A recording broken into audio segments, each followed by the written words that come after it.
नमस्कार। Technical analysis course के इस 5th एपिसोड में आपका स्वागत है।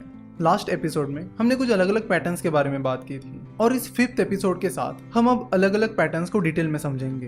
तो हम शुरुआत करेंगे रिवर्सल पैटर्न से। रिवर्सल पैटर्न्स को आप रिवर्सल सिग्नल या फिर रिवर्सल इंडिकेटर्स भी कह सकते हो। तो रिवर्सल पैटर्न से हमें ये समझ में आता है कि जो ट्रेंड चल रहा है वो चेंज होने वाला है, यानी अगर बुलिश ट्रेंड चल रहा है तो बुलिश ट्रेंड चेंज होने वाला है और अगर बियरिश ट्रेंड चल रहा है तो बियरिश ट्रेंड चेंज होने वाला है। तो रिवर्सल पैटर्न्स आपको बताते हैं कि ट्रेंड में चेंज होने वाला है। तो टेक्निकल एनालिसिस में रिवर्सल पैटर्न्स की तरह ही अलग अलग पैटर्न्स हैं जो आपको इंडिकेट करते हैं कि आगे क्या हो सकता है और उनकी मदद से फिर आप ट्रेडिंग कर सकते हो। तो रिवर्सल पैटर्न्स में आज हम अम्ब्रेला लाइंस के बारे में बात करेंगे। अम्ब्रेला लाइंस कुछ इस तरह दिखती है, बिल्कुल अम्ब्रेला की तरह। अम्ब्रेला लाइंस की बॉडी छोटी होती है और उनकी लोअर शैडो काफी लंबी होती है, उन्हें अपर शैडो नहीं होती। एक और बात जो आपको ऑब्जर्व करनी चाहिए वो ये कि अम्ब्रेला लाइन की जो लोअर शैडो है वो उसकी बॉडी के 2 से 3 गुना ज्यादा होती है। अम्ब्रेला लाइंस में 2 तरह के पैटर्न्स होते हैं, हैमर और हैंगिंग मैन।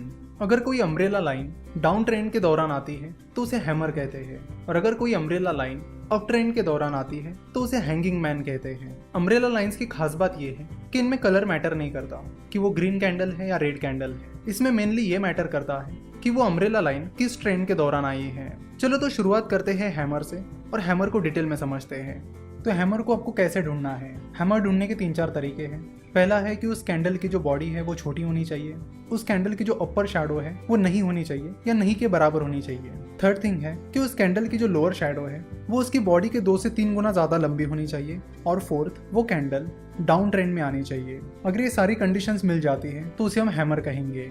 हैमर में हैमर ग्रीन कलर की है या रेड कलर की ये ज्यादा मैटर नहीं करता, तो आपको बस हैमर देखनी है, उसका कलर नहीं। तो यहाँ स्क्रीन पर आप हैमर को देख सकते हो। ये हैमर डाउन ट्रेंड के दौरान आया है। देखो हैमर में कैंडल का कलर तो मैटर नहीं करता है, लेकिन अगर वो कैंडल ग्रीन कैंडल है यानी बुलिश कैंडल है तो वो एक और अच्छी बात मानी जाती है। तो चलो देखते हैं कि हैमर से हमें क्या इंडिकेशन मिलता है और हैमर हमें क्या बताता है। अगर आप हैमर को डिटेल में ऑब्जर्व करोगे तो आपको पता चलेगा कि मार्केट ओपन होने के बाद बादल निचले स्तरों पर चला गया और उसका लो उसकी ओपनिंग प्राइस से काफी नीचे रहा है, लेकिन बाद में उसकी शेयर प्राइस बढ़ने लगी और वो शेयर प्राइस बढ़ते बढ़ते दिन के आखिर तक वो शेयर प्राइस उसके हाई के पास जाकर क्लोज हुई।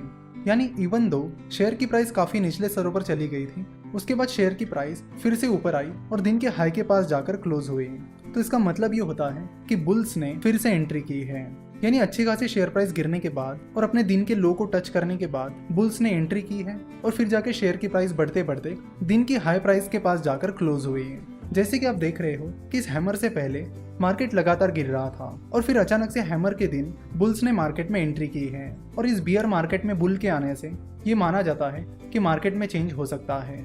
इसलिए हैमर को रिवर्सल पैटर्न कहा जाता है, क्योंकि हैमर आने के बाद शेयर की प्राइस के पैटर्न में चेंज आ सकता है और यहाँ पर ट्रेडर्स बाइंग अपॉर्चुनिटीज ढूंढ सकते हैं। ट्रेडर्स यहाँ से एक्सपेक्ट कर सकते हैं कि हैमर के बाद बुल फिर से मार्केट में एंट्री कर सकते हैं, जिसके बाद शेयर प्राइस बढ़ सकती है। देखो आपको हैमर के पैटर्न की तरह अलग अलग कैंडल्स दिख सकती है, जैसे कि आप यहाँ पर देख सकते हो, लेकिन ये हैमर नहीं हो सकती क्योंकि इसमें हैमर की जो लोअर शैडो है वो उसकी बॉडी से 2 से 3 गुना बड़ी नहीं है। तो ये कंडीशन आप हमेशा याद रखिए कि हैमर की लोअर शैडो उसकी बॉडी से 2 से 3 गुना ज्यादा बड़ी होती है। तो हैमर हमें क्या इंडिकेट करता है? हैमर हमें इंडिकेट करता है कि आप उस शेयर को खरीद सकते हो, आप मार्केट में पोजीशन ले सकते हो। जिस दिन आपको हैमर बनता हुआ दिख रहा है आप उस दिन भी मार्केट में एंट्री ले सकते हो और उस शेयर को खरीद सकते हो, लेकिन ये चीज़ रिस्की हो सकती है। साथ ही दूसरी चीज़ आप ये कर सकते हो कि जिस दिन हैमर फॉर्म हुआ है उसके अगले दिन आप उस शेयर को खरीद सकते हो। चाहे आप जिस दिन हैमर फॉर्म हुआ है उस दिन उस शेयर को खरीद रहे हो या फिर नेक्स्ट डे उस शेयर को खरीद रहे हो, तो दोनों भी वक्त आपको एक चीज़ का ध्यान रखना होगा कि आपको स्टॉप लॉस जरूर लगाना होगा और वो स्टॉप लॉस आपका हैमर जिस दिन बना है उस दिन की जो लो प्राइस है वो रखना होगा। तो अगर आपको स्टॉप लॉस क्या होता है ये पता नहीं है तो आपको बता दूं कि स्टॉप लॉस आपके लॉस को लिमिट करने में हेल्प करता है। जैसे कि मान लीजिए आपने 100 रुपीज़ में कोई शेयर खरीद लिया है और आपने 98 रुपीज़ का स्टॉप लॉस लगा दिया है, तो जैसे ही शेयर प्राइस गिरने लगेगी और 98 रुपीज़ तक पहुंच जाएगी आपके शेयर्स ऑटोमेटिकली सेल हो जाएंगे। तो आगे चलकर अगर वो शेयर 98 रुपीज़ से भी नीचे चला जाता है तो भी आपको उससे फर्क नहीं पड़ेगा, क्योंकि आपके शेयर्स बिक चुके हैं और आपको 2 रुपए पर शेयर का लॉस हुआ है। तो स्टॉप लॉस आपको लॉसेस को लिमिट करने में हेल्प करता है और ट्रेडिंग करते वक्त स्टॉप लॉस कंपलसरी होता है, आपको स्टॉप लॉस यूज करना ही करना है। मान लेते कि जिस दिन ये हैमर फॉर्म हुआ उस दिन की लो प्राइस 500 रुपीज थी, तो इसका मतलब है कि अब हैमर जिस दिन फॉर्म हुआ उस दिन उस शेयर को बाय कर रहे हो या फिर उसके अगले दिन उस शेयर को बाय कर रहे हो, तो भी आपको जो स्टॉप लॉस है वो 500 रुपीज रखना होगा, जो कि हैमर जिस दिन फॉर्म हुआ उस दिन की लो प्राइस थी। तो ये हो गई हैमर की बात। हैमर ट्रेंड के बाद अब बुल ट्रेंड एक्सपेक्ट कर सकते हो और उस शेयर को खरीद सकते हो।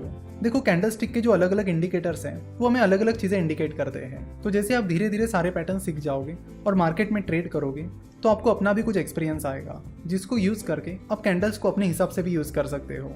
जैसे कि अगर आपका एक्सपीरियंस आपको बोलता है कि जिस दिन हैमर फॉर्म हुआ है उस दिन खरीदना ज़्यादा रिस्की होता है, और जिस दिन हैमर फॉर्म हुआ है उसके अगले दिन खरीदना बहुत अच्छा साबित हुआ है, तो वो स्ट्रेटेजी आप फॉलो कर सकते हो।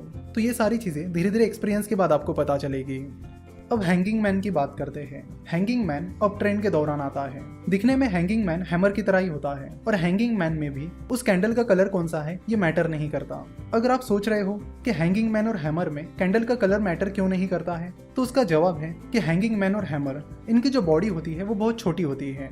इसलिए अगर वो बॉडी ग्रीन भी है या फिर रेड भी है, तो भी उसका मतलब यही होता है कि उस पर्टिकुलर दिन शेयर की प्राइस उसके हाई प्राइस के पास जाकर क्लोज हुई है। चाहे वो ग्रीन कैंडल हो या रेड कैंडल, उसकी शेयर प्राइस उसके हाई प्राइस के पास जाकर ही क्लोज हुई है। इसलिए हैमर और हैंगिंग मैन दोनों में कैंडल के कलर को ज्यादा इंपॉर्टेंस नहीं दिया जाता। तो हैंगिंग मैन की कंडीशंस क्या क्या है? उस कैंडल की बॉडी बहुत छोटी होनी चाहिए, उसकी अपर शैडो नहीं के बराबर होनी चाहिए, और उसकी लोअर शैडो उसकी बॉडी से 2 से 3 गुना लंबी होनी चाहिए। साथ ही वो कैंडल अब ट्रेंड के दौरान आनी चाहिए। तो हैंगिंग मैन से हमें क्या पता चलता है? हैंगिंग मैन से हमें पता चलता है कि मार्केट में ट्रेंड चेंज होने वाला है और बियर्स मार्केट में एंट्री कर सकते हैं, जिसके बाद शेयर की प्राइस गिर सकती है। चलो तो हैंगिंग मैन के कैंडल को देखते हैं। जैसे कि हमें पता है हैंगिंग मैन अब ट्रेंड के दौरान आता है, यानी हैंगिंग मैन आने से पहले बुलिश मार्केट चल रहा है, जिसमें शेयर की प्राइस लगभग हर दिन बढ़ती जा रही है। और उस बुलिश ट्रेंड के बीच अगर हैंगिंग मैन आता है तो उससे हमें समझ में आता है कि बियर्स ने मार्केट में एंट्री कर ली है। क्योंकि जैसे कि आप हैंगिंग मैन कैंडल को देखकर समझ सकते हो कि हैंगिंग मैन कैंडल की लोअर शैडो बहुत लंबी है। इसका मतलब है कि उस दिन बियर्स ने मार्केट में एंट्री कर ली थी, शेयर प्राइस काफी गिरी थी, लेकिन बियर्स मार्केट में वो मोमेंटम बनाए नहीं रख पाए और दिन के आखिर तक शेयर प्राइस उसके हाई प्राइस के पास जाकर क्लोज हुई। तो यहाँ पर पॉइंट आउट करने वाली चीज ये है कि उस अप ट्रेंड के बीच ये हैंगिंग मैन आ गया जिस दिन शेयर की प्राइस काफी ज्यादा गिर गई थी, यानी बियर्स ने उस दिन एंट्री कर ली थी। तो हैंगिंग मैन के बाद उस स्टॉक में सेलिंग अपॉर्चुनिटीज मिलती है, यानी हैंगिंग मैन पैटर्न के बाद आप उस स्टॉक में शॉर्ट सेलिंग कर सकते हो। अब ये शॉर्ट सेलिंग क्या होती है और कैसे काम करती है? सो जब आपको लगता है कि कोई स्टॉक गिर सकता है, तब आप उसमें शॉर्ट सेलिंग करके प्रॉफिट कमा सकते हो। शॉर्ट सेलिंग में जब शेयर की प्राइस गिरती है तब आपको प्रॉफिट होता है। नॉर्मली हम देखते हैं कि जब आप शेयर खरीदते हो और उसे ऊंची प्राइस पर बेचते हो तब आपको प्रॉफिट होता है, लेकिन शॉर्ट सेलिंग में उसके उल्टा होता है, यानी जब शेयर की प्राइस गिरेगी तब आपको प्रॉफिट होगा। तो हैंगिंग मैन पैटर्न के बाद शॉर्ट सेलिंग की अपॉर्चुनिटीज तैयार होती है, क्योंकि हैंगिंग मैन पैटर्न ये इंडिकेट करता है कि वहां से आगे शेयर प्राइस गिर सकती है। तो जब हैंगिंग पैटर्न फॉर्म होता है तो उस दिन आप उस स्टॉक में शॉर्ट पोजीशन ले सकते हो, या फिर आप उसके अगले दिन शॉर्ट पोजीशन ले सकते हो। अगेन स्टॉप लॉस लगाना कंपलसरी है, और हैंगिंग मैन पैटर्न के बाद जो आप शॉर्ट पोजीशन लोगे उसमें आपका स्टॉप लॉस जिस दिन हैंगिंग मैन पैटर्न फॉर्म हुआ है उस दिन की हाई प्राइस रहेगी। तो हैमर और हैंगिंग पैटर्न दोनों भी एक दूसरे के अपोजिट है। हैमर पैटर्न के बाद उस स्टॉक में बाइंग अपॉर्चुनिटीज निकल कर आती है, वही हैंगिंग मैन पैटर्न के बाद उस स्टॉक में शॉर्ट सेलिंग अपॉर्चुनिटीज निकल कर आती है। हैमर में जो स्टॉप लॉस होता है वो जिस दिन हैमर फॉर्म हुआ है उस दिन की लो प्राइस होती है। वही हैंगिंग मैन के बाद जो शॉर्ट पोजीशन आप लेते हो उसका स्टॉप लॉस जिस दिन हैंगिंग मैन फॉर्म हुआ है उस दिन की हाई प्राइस रहती है। आप अपने रिस्क कैपेसिटी के अनुसार या तो जिस दिन हैंगिंग मैन पैटर्न फॉर्म हुआ है उसी दिन शॉर्ट पोजीशन ले सकते हो, या फिर उसके अगले दिन शॉर्ट पोजीशन ले सकते हो। धीरे धीरे एक्सपीरियंस के बाद आपको पता चल जाएगा कि आपको क्या चीज़ ज़्यादा सूट कर रही है। हैमर पैटर्न के बाद बुलिश ट्रेंड आएगा कि नहीं, ये चेक करने के लिए आप एक और चीज़ कर सकते हो। अगर आप बहुत कम रिस्क लेना चाहते हो तो आप ये चीज़ कर सकते हो कि हैमर के अगले दिन की क्लोजिंग प्राइस को आप हैमर जिस दिन फॉर्म हुआ है उस दिन की क्लोजिंग प्राइस से कंपेयर कर सकते हो। अगर हैमर जिस दिन फॉर्म हुआ है उसके अगले दिन की क्लोजिंग प्राइस हैमर के दिन की क्लोजिंग प्राइस से ज़्यादा है, तो उससे हमें और एक इंडिकेशन मिलेगा कि मार्केट सही में ऊपर की ओर जा रहा है। तो इस तरह की चीज़ें भी आप कर सकते हो।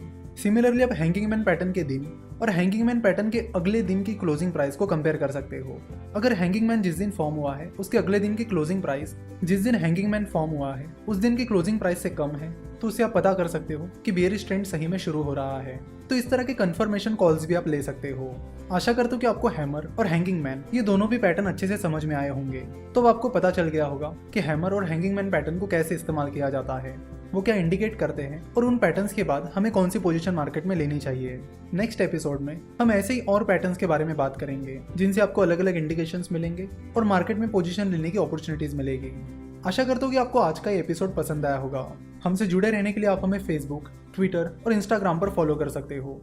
हमसे जुड़े रहने के लिए आपका बहुत बहुत धन्यवाद।